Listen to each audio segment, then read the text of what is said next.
Bom dia, bom dia, bom dia! Mais um Morning Call, o que esperar do mercado? Eu sou o professor Wagner da Francesca Educação Financeira e mais um dia nós estamos aqui para falar sobre fechamento de mercado, política, economia e sobre tudo aquilo que pode aí influenciar o seu dia a dia, principalmente em relação ao mercado financeiro. Lembrando que aqui no nosso canal, todos os dias, a partir das 5h50 da manhã, nós estamos aqui para fazer o nosso Morning Call, o que esperar do mercado. Depois você consegue acompanhar tudo isso aí que fica gravado aí nas redes sociais para você poder aproveitar a qualquer momento do dia. Se você quer receber esse material também em PDF no seu WhatsApp, nos chame aí, a gente repassa o link do WhatsApp e você entra em um dos nossos grupos e recebe esse material todos os dias, antes mesmo das 7 horas da manhã, para ter esse material à mão durante todo o dia, durante todo o período. Falando um pouquinho aí sobre o fechamento na semana passada, né? Tivemos aí uma semana com muita volatilidade, muita notícia aí política e econômica mexendo bastante com os mercados, e mesmo com toda essa volatilidade, o Ibovespa aí fechou com uma leve queda de 0,9%. Até foi bem positivo em relação a tudo que aconteceu. Depois de uma forte alta, principalmente aí na quinta-feira, a sexta-feira, que foi dia 12, foi marcado aí por algumas realizações de investidores, a oscilação das próprias blue chips, que são as empresas aí que têm maior negociação na bolsa, as maiores empresas da bolsa, principalmente porque hoje, dia 15, tem vencimento de opções, então isso obviamente aí movimenta bastante o mercado também, aumenta bastante o número de realizações. E ainda repercutiu no mercado a aprovação da PEC emergencial e toda a polarização política em torno das eleições presidenciais para 2022, aonde se fala muito aí em uma mudança aí, em um retorno aí do ex-presidente Lula às candidaturas e um possível segundo turno aí nesse momento cogitado entre o ex-presidente Lula e o atual presidente Jair Bolsonaro.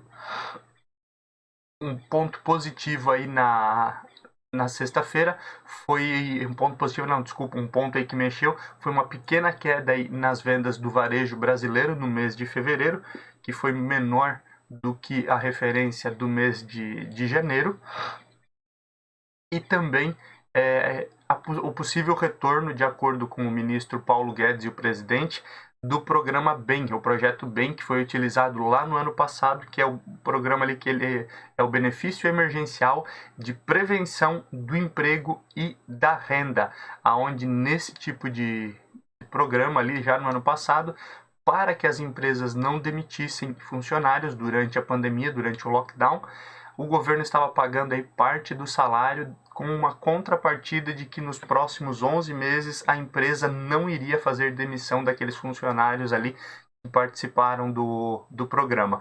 Então, devido novamente ao aumento de casos de coronavírus, o governo estuda retornar com esse programa, o programa BEM aí, que ajudou aí a manter muitas empresas abertas e principalmente manter muitos empregos também no ano passado. Olhando um pouquinho para o cenário internacional, afora nós tivemos aí divulgação da retração econômica um pouco menor do que se imaginava lá no Reino Unido, o que segurou também as bolsas europeias, e somente o DAX na Alemanha fechou aí negativo. E também a divulgação aí da dose única da vacina da Pfizer na Europa, pensando aí que a Europa estava sendo muito criticada pela demora na vacina, a demora na evolução aí da vacina, lembrando que o primeiro país a aprovar vacinas e começar a vacinação foi o Reino Unido, foram países europeus, e obviamente aí existe essa cobrança maior para imunização da população. E já nos Estados Unidos, as Treasuries para 10 anos na sexta-feira atingiram aí as suas máximas, chegando a 1,63%. E mesmo com a aprovação aí do plano Biden, isso oscilou um pouquinho aí no mercado, mas ao fim do dia as bolsas fecharam em alta, com exceção da Nasdaq, que conseguiu recuperar, já que vinha em forte queda durante o dia. Olhando especificamente aí para os números da sexta-feira, dia 12, vemos que o Ibovespa fechou aí com queda de 0,72% a 114.160 pontos. O dólar teve uma alta de 0,32%, fechando o dia a R$ 5,59. A reversão aí na queda forte que vinha acontecendo em Nasdaq, mas Nasdaq fechou aí a 0,59% de queda, 13.319 pontos. S&P 500 fechou com alta de 0,10 a 3.943 pontos e Dow Jones uma alta de 0,90 a 32.778 pontos. Olhando para a Europa, uma queda no euro de 0,62%, euro fechando a 6,64. Lembrando aí que na semana passada tivemos aí o euro chegando muito próximo dos R$ 7,00 e recuou aí por conta de diversas notícias positivas aí para o mercado global e principalmente aí mercado brasileiro. A Alemanha foi uma das principais bolsas da União Europeia que fechou em queda. O DAX fechou com queda de 0,46 a 14.502 pontos, depois de vir aí praticamente de 4 dias seguidos de alta, com um pouco de realização então das ações na bolsa alemã. Olhando para a França, uma alta de 0,21 a 6.046 pontos. Reino Unido, alta de 0,36 a 6.761. E China, olhando para a Ásia, China com alta de 0,22 e Japão alta de 1,73%. O Japão aí hoje renovando as suas máximas históricas dos últimos 30 anos. Lembrando que no final do ano passado, início desse ano, o Japão estava vindo muito bem, renovando as suas máximas em ações dos últimos 30 anos. Teve algumas quedas, mas recuperou aí nas últimas semanas, principalmente, e agora aí renova suas máximas aí, chegando muito próximo dos 30.000 pontos no dia de hoje. China recuperando um pouquinho. Por outro lado, hoje já vemos o mercado chinês sofrendo um pouco mais com uma nova queda, mas a gente fala um pouquinho mais sobre os índices futuros lá no nosso fechamento do Morning Call, o que esperar do mercado hoje. Olhando para o cenário de cripto, o Bitcoin na sexta-feira, dia 12, fechou com queda de 0,62% e as negociações do final de semana fizeram o Bitcoin aí crescer bastante. E inclusive no dia de ontem o Bitcoin já vinha sendo negociado aí a $60.000,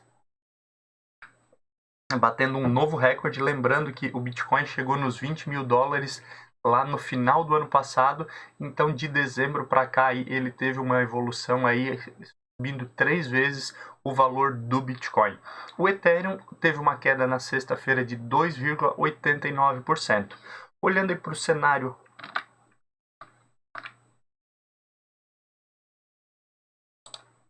futuro, nós temos aí o Brent fechando aí na sexta-feira a 69,22 cents de dólar o barril e o WTI a 65,57 cents de dólar o barril. Quando olhamos para o índice do medo, com a aprovação do plano Biden e a recuperada, mesmo com o aumento das Treasuries lá nos Estados Unidos, vemos aí uma queda do índice S&P 500 VIX, que é o índice do medo, fechando a 20,69 pontos, uma queda de 5,57%.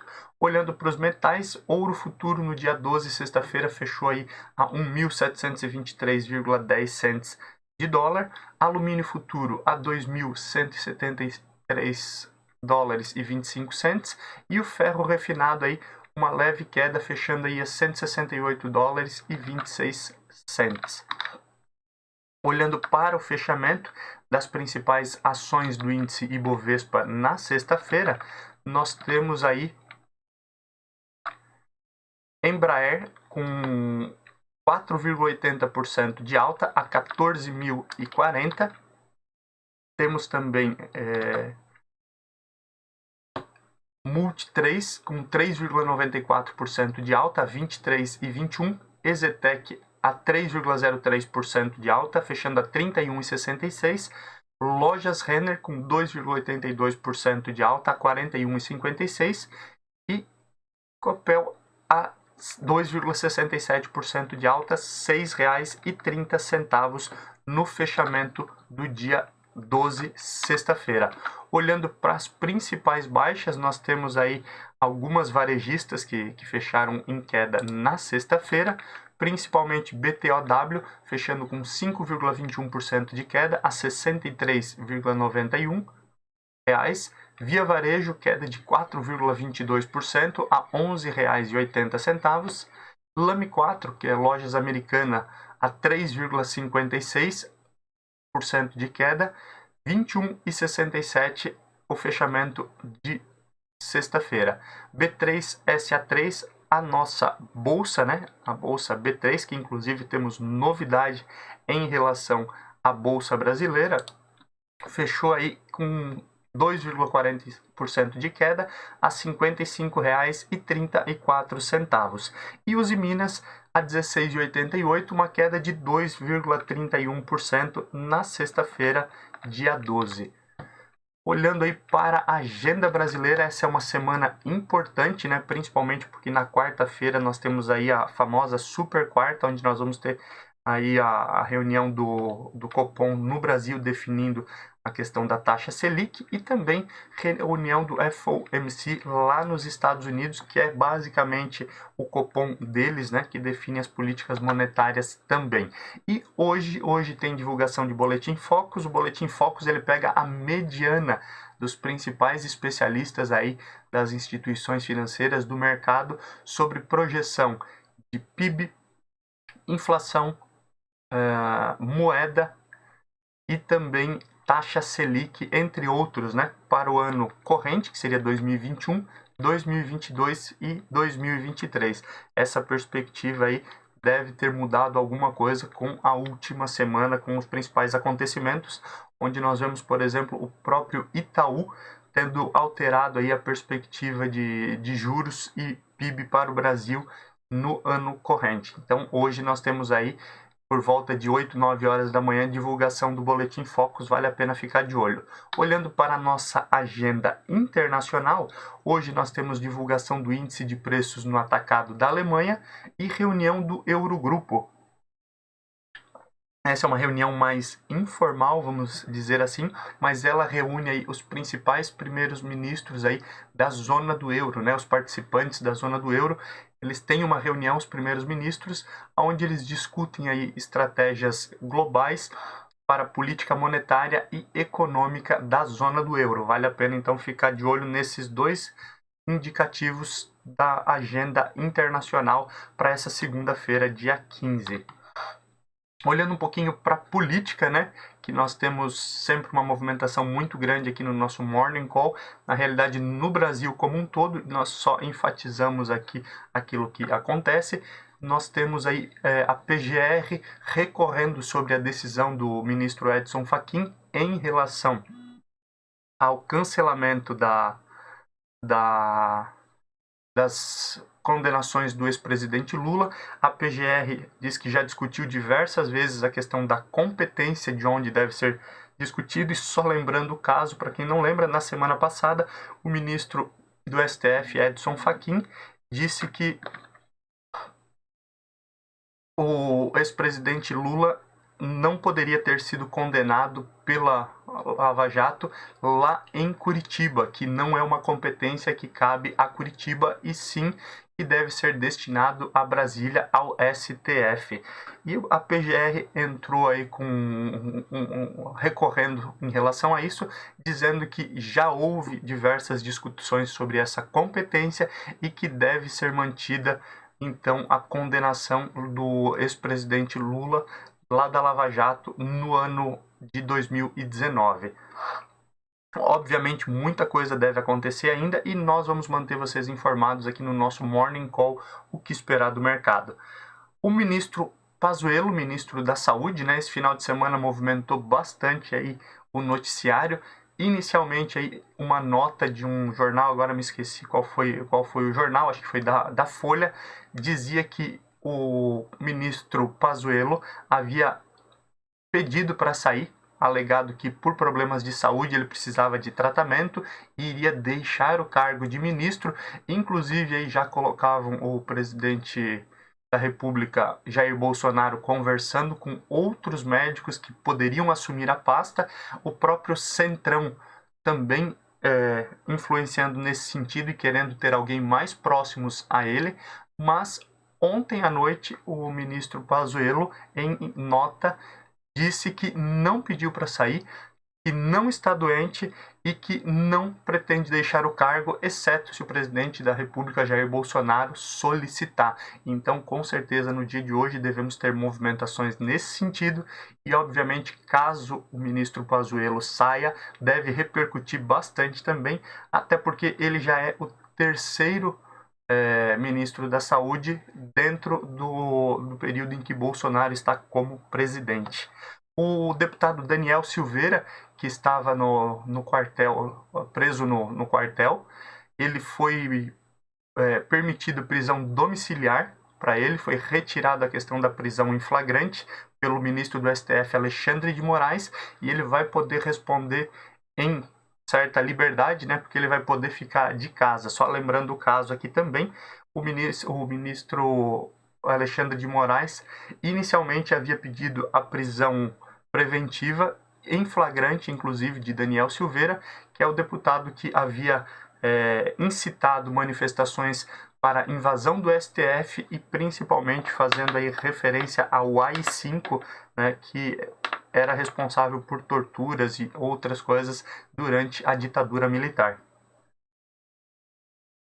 O ex-presidente da Câmara, o deputado Rodrigo Maia, que se aproxima aí de uma negociação para ingressar no MDB, o antigo PMDB, ele fala já na semana passada ele criticou muito o atual presidente Jair Bolsonaro. Quando o ex-presidente Lula deu seu discurso na quarta-feira, também ele apoiou muito o discurso do ex-presidente Lula. E agora a última declaração dele no final de semana foi de que existe a possibilidade de uma união novamente entre PT e MDB para um possível apoio à candidatura de Lula para a presidência em 2022. O ex-candidato à presidência e também ex-candidato à Prefeitura de São Paulo, Guilherme Boulos, disse, abre aspas, né, a esquerda tem que se unir, fecha aspas, para 2022, né, e sinaliza aí um apoio a Lula em 2022. Lembrando que o Guilherme Boulos foi candidato pelo PSOL também à presidência lá na última eleição. E agora aí sinaliza de que já desde o primeiro turno pode apoiar o ex-presidente Luiz Inácio Lula da Silva em uma possível candidatura para a presidência em 2022.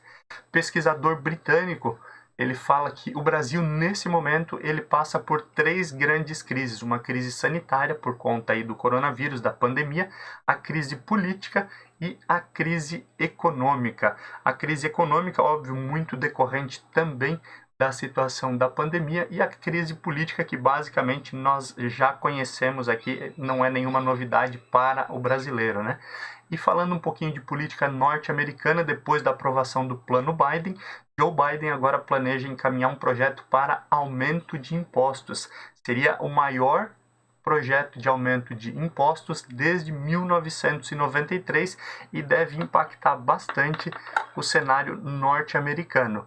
Lembrando aí que o presidente Joe Biden, durante a sua campanha, falava e criticava muito a relação com Wall Street e falava em algumas tributações, principalmente aí de negociações em bolsa de valores, o que pode, obviamente, movimentar muito o mercado e levar mais dinheiro ou para a renda fixa nos Estados Unidos, pelo aumento das treasuries, ou oportunizar aí países emergentes como o Brasil, desde que haja aí uma segurança jurídica e política um pouco melhor. Falando um pouquinho de economia, em reunião aí os governadores dos estados no Brasil mantêm medidas restritivas até o dia 21 desse mês, por conta dos recordes aí de contaminações, mortes e, infelizmente, ocupação das UTIs, e olhando aí para mais de 23 municípios brasileiros, já está próximo de 90% de ocupação dos leitos de UTI. Essas medidas elas podem, obviamente, aí serem estendidas, né? Mas diversos estados, como é o caso do estado de São Paulo, estão inclusive criando aí novas bandeiras. São Paulo já está aí na bandeira roxa e São Paulo, nesse momento aí, durante toda a semana, qualquer dia, somente a abertura daquilo que é essencial até que reduza aí, saia de bandeira roxa para outra bandeira, né, vermelha ou amarela, dependendo aí da situação, começa a ser liberado algumas outras possibilidades. Aumentou para 8 os países que suspenderam a vacina da AstraZeneca. Lembrando, na semana passada nós já falamos disso aqui no nosso Morning Call. A vacina da AstraZeneca havia sido suspensa por uma investigação de uma morte. Na verdade, foram 2 mortes por embolia pulmonar e a vacina tem sido colocada como uma das possíveis causadoras, então existe uma investigação dessa possível criação de coágulos e morte aí por embolia pulmonar de 2 pessoas, e agora mais países, por conta dessa investigação, suspenderam as vacinas da AstraZeneca. O governo federal estuda aí uma mudança no seguro-desemprego no Brasil. A princípio, o ministro Paulo Guedes e sua equipe dizem que isso não afetaria muito da população, visto que essa mudança não mexe no valor mínimo e a maioria das pessoas que recebem seguro-desemprego no Brasil ficam dentro do valor mínimo, que é um salário mínimo, mas a ideia do governo hoje funciona assim: de acordo com a faixa de contribuição, pode receber, se não me falha a memória, até R$ 1.912 de seguro-desemprego, de 3 a 5 parcelas, dependendo aí de quando foi utilizado o seguro pela última vez e quanto tempo a pessoa esteve empregada antes da demissão sem justa causa. A ideia do governo é que a pessoa mantenha essa realidade de receber proporcional à sua contribuição antes de ser desligado, mas que a cada mês o valor da parcela reduza em 10%, nunca perdendo a base ali de um salário mínimo. E nesse ponto teria uma grande economia e, segundo aí a equipe do ministro Paulo Guedes, não afetaria aí nem 30% da população que recebe o seguro-desemprego. O aumento nas vendas do varejo na China animou nos 2 primeiros meses do ano, com um crescimento aí de 33%, mas ainda assim, como nós vamos falar daqui a pouquinho, hoje o mercado chinês opera em forte queda. Essa semana vale ficar atento também que nós temos a super quarta, né, onde nós temos as expectativas aí, porque acontece a reunião do FOMC, como eu já falava, e do Copom na quarta-feira. Falando em Copom, os especialistas, alguns já falam aí que para equalizar a economia nesse momento seria necessário aumentar em 100 pontos base a taxa de juros, o que seria aí o equivalente a 1%, não da taxa, né, mas aumentando em mais 1%, ficaria, portanto, uma Selic aí nesse momento a 3%, de acordo com alguns especialistas. Óbvio, nós só vamos ter essa informação na quarta-feira, então vale a pena aguardar, que com certeza essa é uma notícia que vai movimentar bastante o mercado nessa semana. Olhando aí para o mercado corporativo, você que investe em bolsa de valores, você que acompanha o mercado acionário, a B3 volta ao horário normal, vamos dizer assim, né? No ano passado havia sido feita uma mudança, manutenção até as 18 horas de pregão, e ela retorna a partir de hoje ao funcionamento das 10 horas da manhã até as 5 horas da tarde. Então, a partir de hoje, retorna o horário anterior da B3. O Madeiro, rede aqui do sul do país de restaurantes, que planejavam um IPO na Nasdaq lá nos Estados Unidos já no ano passado, mas por conta aí da pandemia segurou para 2021, nesse momento planeja trocar o IPO, ao invés da Nasdaq, Bolsa de Tecnologia Americana, fazer o IPO aqui na B3, a Bolsa Brasileira. A Stellantis, que já falávamos desde o ano passado, a Stellantis é a empresa, a fusão aí da Peugeot, Chrysler, Fiat, Jeep e Citroën, né? Formaram uma única empresa, que basicamente aí é Fiat e Peugeot, as outras são empresas agregadas a essas duas marcas. mas ela planeja aí um crescimento de 20% na América do Sul, tendo o Brasil como principal mercado para esse crescimento.